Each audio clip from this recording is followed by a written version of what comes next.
Well, good afternoon, everybody, and we appreciate everybody's attendance on this beautiful spring day.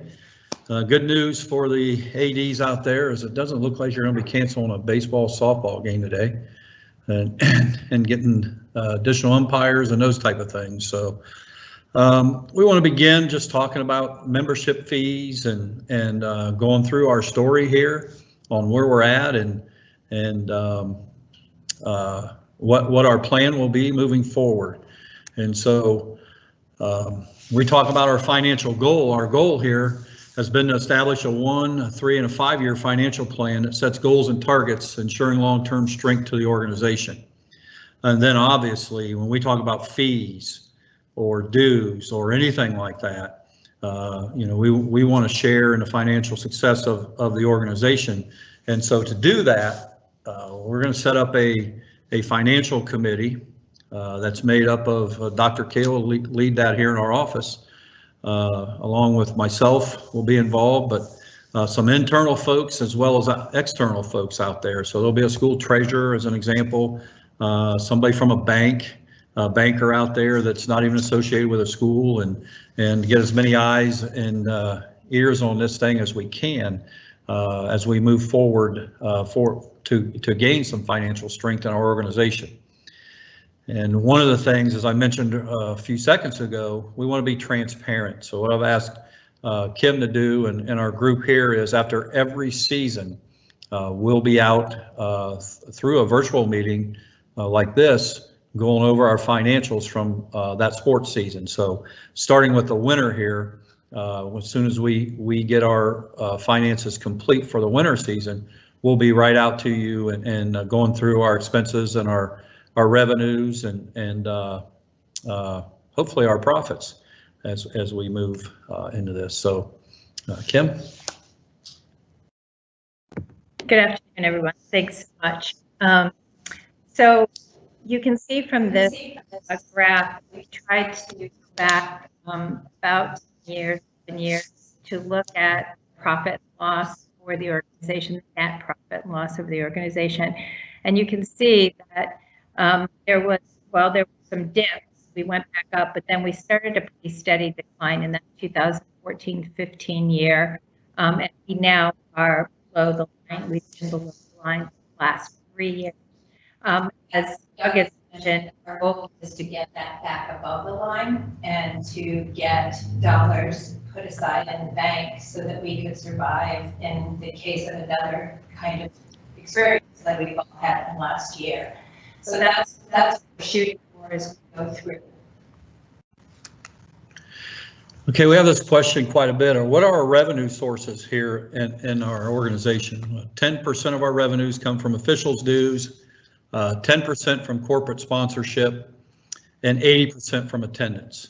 And when you mention attendance as a big part of our revenue source, I wanted to show you the football since 2002 and the boys basketball since 2002. And you can see the decline in those numbers from butts and seats, so to speak, over that course of time. And that trend does not seem to be coming back up, flatlining maybe a little bit, but that's a lot of revenue that we've lost. So when you look at our ticket revenue, then Kim. Yeah, ticket revenue shows the same decline, which makes a lot of sense. If attendance is going down, ticket revenue is going down. In some cases, you all know that we have increased ticket prices across time, but those increases were in part a reaction to the attendance going down, and even with that, the revenue coming in from tickets has continued to decrease over time. Yeah, and as Kim mentioned, about the only way to offset that huge decline in our attendance at games is to increase ticket prices. And at some point, we're not an NFL team that can charge $50 a ticket. None of us want to do that. We want to make it affordable for our families to come into a game at reasonably priced ticket prices. So our finances, we've already undergone some major modifications to our business practices and overall procedures, including cuts not only to personnel, but also salaries and benefits for full-time staff. A lot of these things have been done this past year. Reductions in health insurance and retirement plans, savings of $165,000. Just to share for, in the past, the board had contributed 12% into our retirement plans. That went to 8%. And so a reduction of 4% to the retirement plan, plus some changes in our health insurance have saved that. Some of the financial savings with staff: eliminated 2 senior staff positions. As I mentioned before, reductions in the health and retirement benefits, reduction in pay to staff members, elimination of all part-time staff members. All these savings have saved us over $858,000. Kim?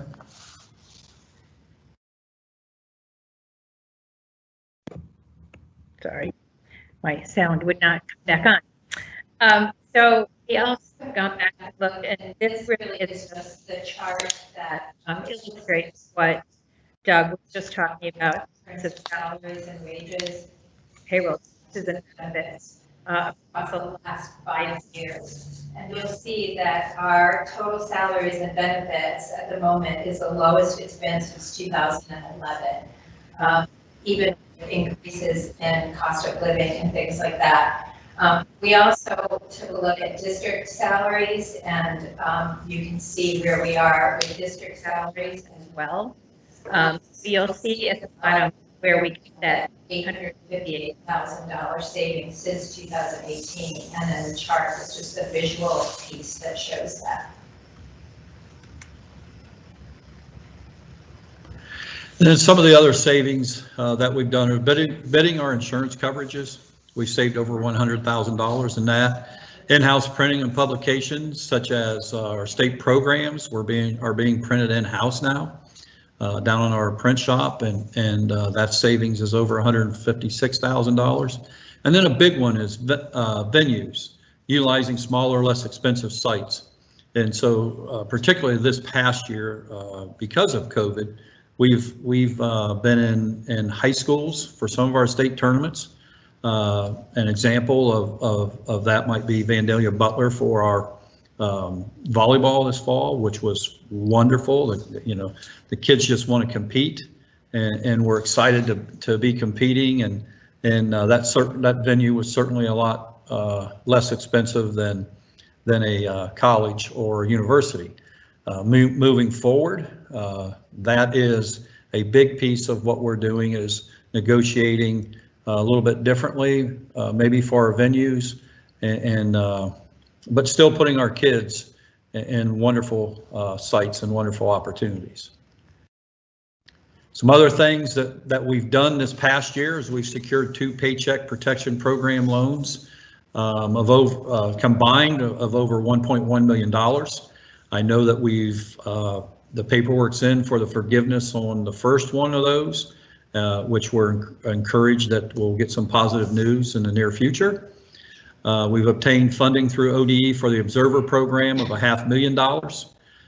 And that's a question I get in here sometime, is that we're spending this money on the Observer Program, but we're not spending any of our money on that. That was something that the governor was adamant about, that we have an Observer Program to go out and help educate our schools, which was probably a lot more effective in the fall than it is right now, and we're reviewing that. But that money is from the governor coming through ODE, and is not coming from our office, so it's not costing us any money at all. And then we obtained funding through the state of Ohio to support operations of $2 million. And so we had asked the lieutenant governor and the governor for some help this year, so we could stay away from our member schools and still provide state tournaments, regional and sectional and district also, but still provide those tournaments and give our kids that experience. And then that allow us to stay away from our member schools this year from asking for anything. And just as a side note to that. When we shared this information with the staff of the Lieutenant Governor and the Governor, the same information I'm sharing with you on everything we've done to stay away from them and our member schools. A comment was made, well, it looks like you guys have done about everything you could do. And so within 2 weeks, we received that $2 million, and that's ran through part of our observer program, and we can use that to pay for venues and things like that, and use that all the way up through September of 2022.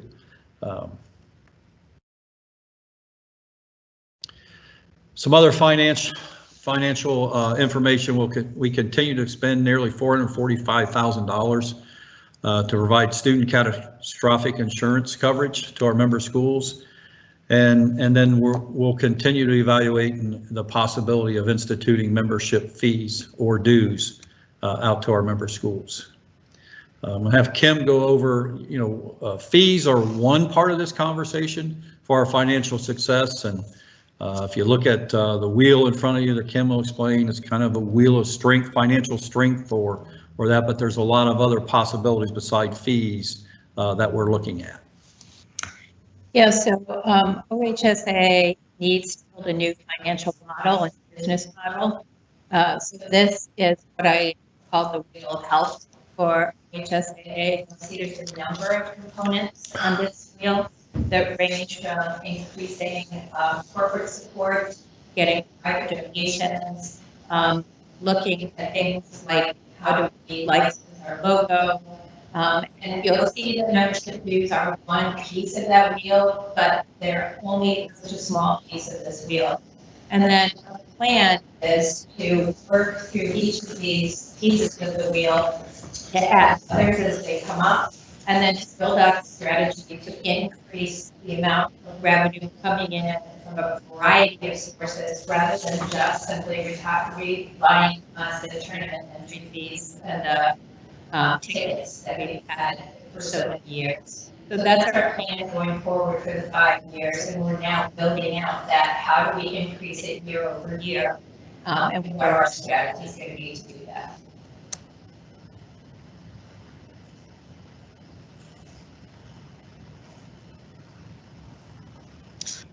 In terms of long-range planning, we sat down and looked at what do our numbers look like in 1 year, 3 years, and 5 years. We have to make some assumptions in those numbers.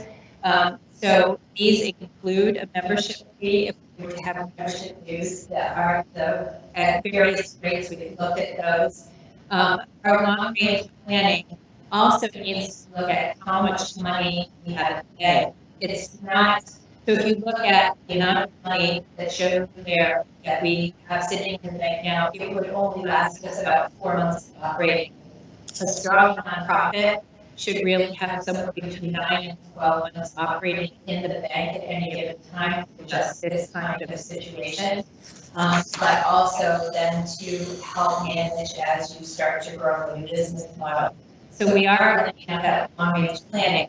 Now, as we've done this, you all know this has changed almost every month. So, beginning of winter, we thought we were going to have no tickets. In the middle of winter, we had more tickets. Now here we are in spring, and we have more tickets. So we're constantly looking at these numbers and updating them.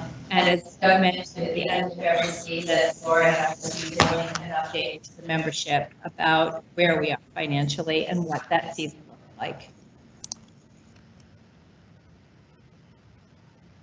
So when we look at fees or dues, we talked to a lot of other states on how they do, and not everybody charges a fee. Some of those who aren't charging are doing the same thing we're doing, investigating that possibility right now. I sent out something to receive back from 30 states. 20 of them are charging a fee, and they range from a flat fee plus per sport fee, or just a per sport fee. And one I don't have on here that I've heard a little bit of in some states are $1 per athlete at each school, plus a combination of some of those other things. One of the things that I've heard from the members are that they certainly want fairness in it, and schools with more sports would pay more. And so we're looking at all those type of possibilities there. But again, when you talk about fees, I wouldn't say if the board would institute fees, we'll look at ways of reducing those and sharing in that success that we talked about earlier. But we've already started that process, fee or no fee, by some of the things that I've showed you today in this presentation. Also, instead of just going out and saying, here's a fee to participate, whether it be per sport or per school, we wanted to try to find a way to help schools out because we know it's been a difficult year. You've lost the same revenue that we've lost from in terms of gate receipts.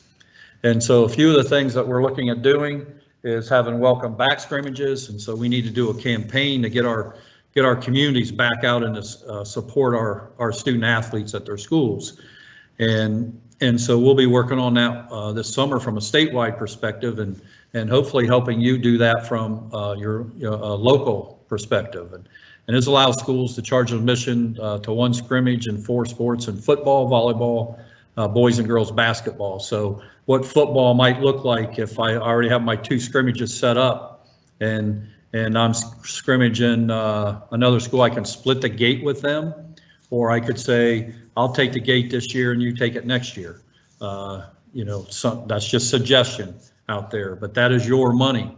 And so if your fees are, you can use it to pay your fees, but if you would raise enough to pay your fees in football, then your volleyball and boys and girls basketball welcome back scrimmages, that is your school's money and no need to share in that with us. It's just a way that we thought that would help you be able to pay your league fees, your OHSAA fees, and help you rebuild your athletic accounts in your office. So we committed to do that for 2 years.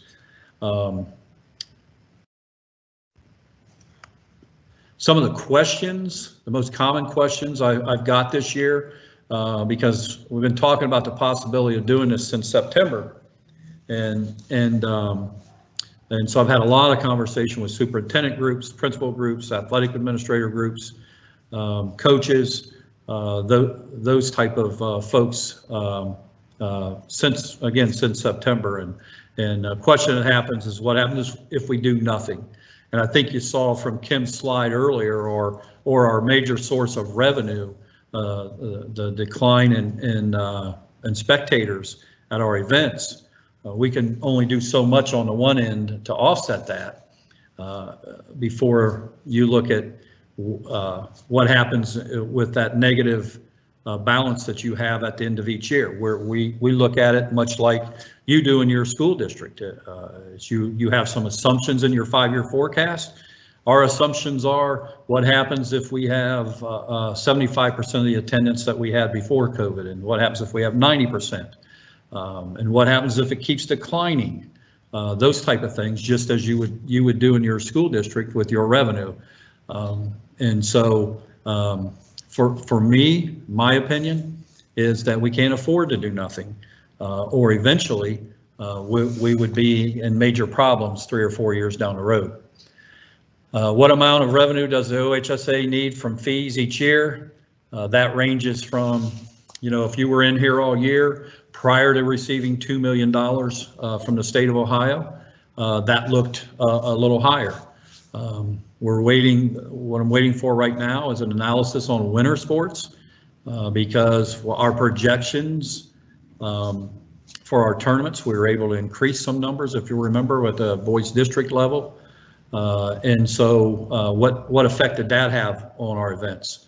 But keep in mind, even with the increase in that, a lot of our aquatic centers and gymnastics events had little to no revenue, just based on ticket sales with the amount of people you could have in one of those places. Does the OHSAA need 2 buildings, and are both buildings paid for? Both buildings are paid for, and right now we're undergoing an evaluation of those 2 buildings, and to see the value in those. And so we're doing an internal look at the need for two buildings and what they're worth. If fees are instituted, will there be other charges to schools next year? No. The only charge you would get might be if you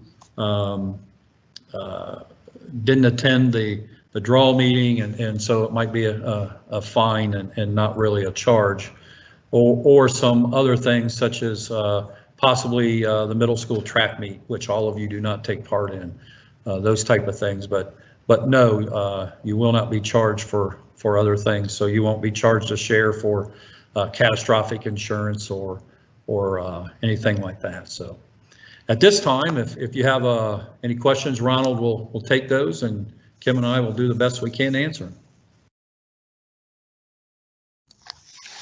Thanks, Doug. So two questions kind of wrapped into one. I think we've gotten this question a lot just kind of over the years though. So one, why do we feel that, or why are we seeing that ticket sales are ultimately declining, and really do we feel that it's due to the availability of streams? In that same vein, what is the revenue, or are we able to have an idea of what the revenue is that's generated from like the NFHS network as well as Spectrum and so on? Yes, well, it's not due to streaming, simply because that decline started in 2002 and streaming wasn't out there, and that when that really started going downhill. And it's really, if you look at it, we're not the only organization that's seen that. A lot of people, I know you have in your schools, a lot of you have in your schools. When I hear a lot of people say it used to be the thing to do on Friday night was go out to the football game, we're not seeing that anymore, type of thing. But it's not only sports, it's other activities too that are seeing less and less spectators at events. And so, I guess the second piece of that, we're going through a process now with the streaming of evaluating, where we head with that from a revenue standpoint. And I don't think so with Spectrum, because they've been doing our games for, or at least they've been on TV for well beyond that decline in that. So, we're going to do some things. Does Thursday, Friday, Saturday mean something different than Friday, Saturday, Sunday right now, in terms of, if you think, because I know who I'm speaking to here, and back in the early 2000s or 90s, let's use the basketball tournament as an example. The 7th grade coach, the 8th grade coach, a freshman coach, a JV coach, and the varsity coach would go to the state tournament in a lot of districts. But now you're lucky if the varsity coach is going. Some of that was the financial crunch possibly, and some of it was getting subs to cover those people and those type of things. And so, I think that plays a factor too. So, and then getting off work on Thursday and Friday, do all those things play a factor? I don't know. And we switched some things this year. We had football on Friday, Saturday, Sunday. We had boys basketball on Friday, Saturday, Sunday, but it's too early to tell did that have an impact, because we're in a COVID year and had to limit our folks. So we're looking at a lot of different things that may be a factor in that. Thanks, Doug. So the next question is with regard to the money that was granted from the government.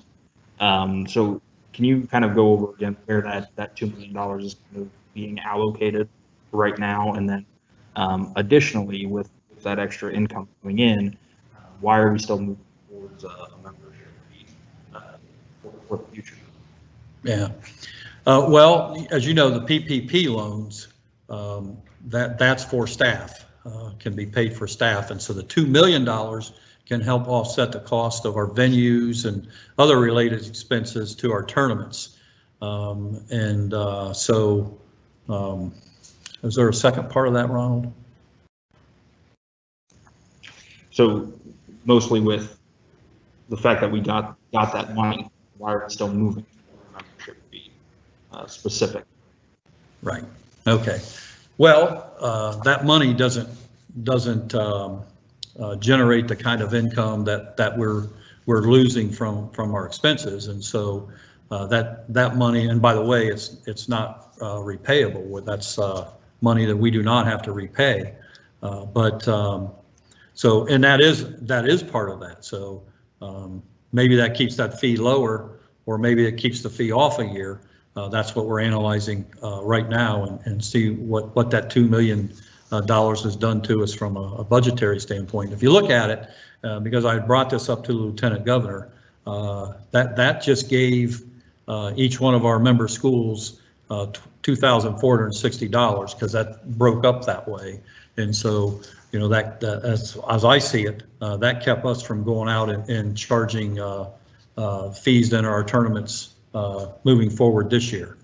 And so that just helped offset a lot of those expenses this year.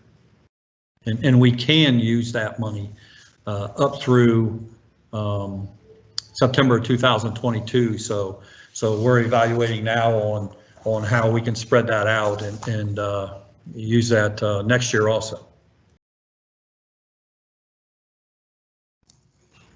Thanks, Doug. So just overall, can you kind of go over the process that we're working through to determine that membership fee, including what we're considering with regard to other states' membership fees that exist currently? Well, comparing us to other states is awful hard, because some states, when you compare yourself to other ones around us, so similar size, it's kind of like when you compare a school district.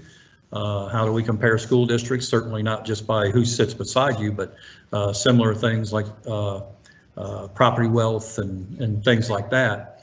And so when we compare similar states, it's difficult to do. Some of the states include fine arts in what they do, and those type of things. But certainly I've talked to a lot of states and asked a lot of opinion on this, and that's where I shared that slide earlier on what those states do. And it's hard to compare. As an example, one state I talked to might get 22,000 people a game at their state basketball tournament. Certainly, we're not getting 22,000 people a game at our state basketball tournament, so that's hard to compare if they don't charge a fee or a low fee. Their revenue stream has not been hit like ours. And so, and again, moving forward, as you see the trend on the negative income that we've had prior to even prior COVID, we have to change that. We have to change the course of that, or you know, we risk at not offering everything we offer now, or not even existing as an organization.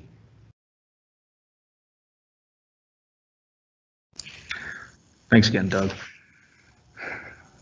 So just to reiterate, how much are we looking at for a fee right now? So like, if there's a ballpark range, we're still working through that process. Can you kind of reiterate that? Well, yeah, I certainly don't want to say a number, but it's not that $3,000, $4,000, $5,000 thing that I've heard rumors out there. Our goal is to make this zero, or as close to zero as possible, all the time. And so, you know, do we need to raise $500,000 a year?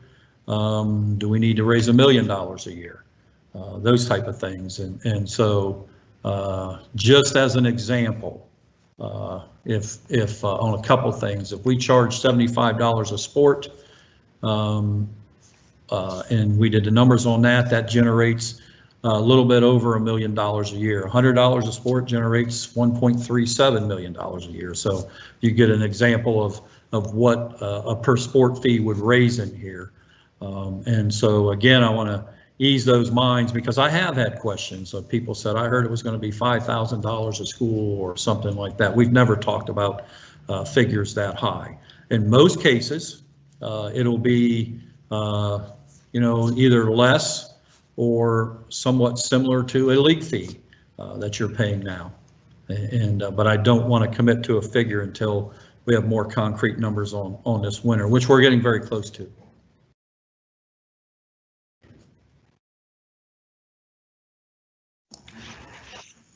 Thanks, Doug. So Stacy Aroni has asked this, and I apologize if I mispronounced that, but she asks, in an effort for transparency, will we be providing financial information on our website? And this may be a question for Kim as well. And then additionally, what is the cost involved with the monetary scholar athlete program that we run, and kind of where is that existing currently as we move forward? Kim, you want to take the first part of that? Sure. Again, I'm sorry if you can't hear me. We're not quite sure why that's happening. Yes, we will update financials. We update the financials at every board meeting, and those are posted as well. So you're able to see those. I'm happy to share them if you want to reach out to me directly as well. After that, every month we do an end of month close and then update those financials. We have not posted them in a certain place on the website, but they certainly are with the board minutes every time we meet with the board. And, you know, I would add too on that transparency, what we talked about before is at the end of every sports season, Kim and Laura will be going over the financials of those tournaments that winter. And that can include just an update of what else do we pay for, like the catastrophic insurance and those type of things, and the scholar athlete program and you know, those type of things. So transparency is a big goal of ours, such as the finance committee that we talked about that Kim will be heading up with those members in it. And so, you know, that's the goal of that finance committee, to set targets and financial targets, and where are we at in terms of our plan, and are we hitting those targets, and what happens if we hit those targets? What happens to a fee, or what happens to, because ultimately, wouldn't we all love to get back to no fees and reimbursements for things, or those type of things? Absolutely, that would be our goal. And so it's in everybody's best interest to know exactly where we're at from season to season, and where we're at with those targets. And so we will be very transparent with everything we do in here.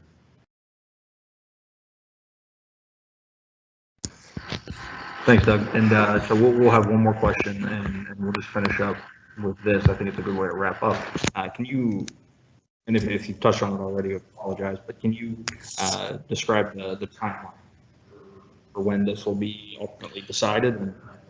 Sure. I plan, we have a board meeting next week, and so I'll be sharing information with the board, as we've talked with the board all year about this. We've had a lot of good discussion with our board members since September when I came in. We started talking about fees and those type of things, and building strength financially here. And the board was doing that before I took the position in September. And so we have that board meeting next week. So I plan on making a recommendation of either, hey, here's where we're at this year. Can we go another year without fees and institute fees next year? Can we have, should we stair step into the fee? Those type of things. And then after our board meeting next week, we'll send out membership cards with either an information about a fee or where we're at with that process. So it'll, you know, here in the next week, we'll be releasing that data.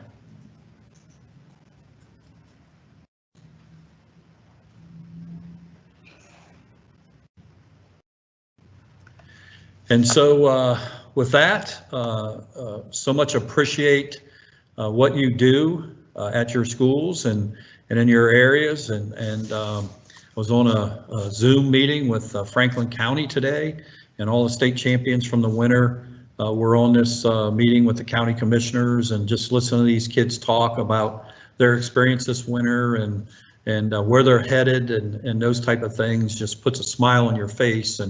And I always go back to we're a state, there are states that haven't even played a contest this year. And we're one from the grace of the governor who allowed us to begin in August in the support of the lieutenant governor, but that falls back on the schools. And so if we can share and show that we are not spreading the virus and have not spread the virus at our competitions, then we can continue to play. And I know that hasn't been easy for each and every one of you on this call. There are a lot of tough decisions and about whether you pause, you keep playing, how many people can we get in a gym, how can we do this safely. Your job has not been easy, and then particularly those superintendents on here, and not just limited to superintendents. Since last March, you've been dealing with many other things than athletics. And just in my opinion, I think our schools in Ohio have hit it out of the park on what you're offering kids. And so a big, huge thank you to all of you on here for what you do, and hope to see you soon. And thanks for attending today.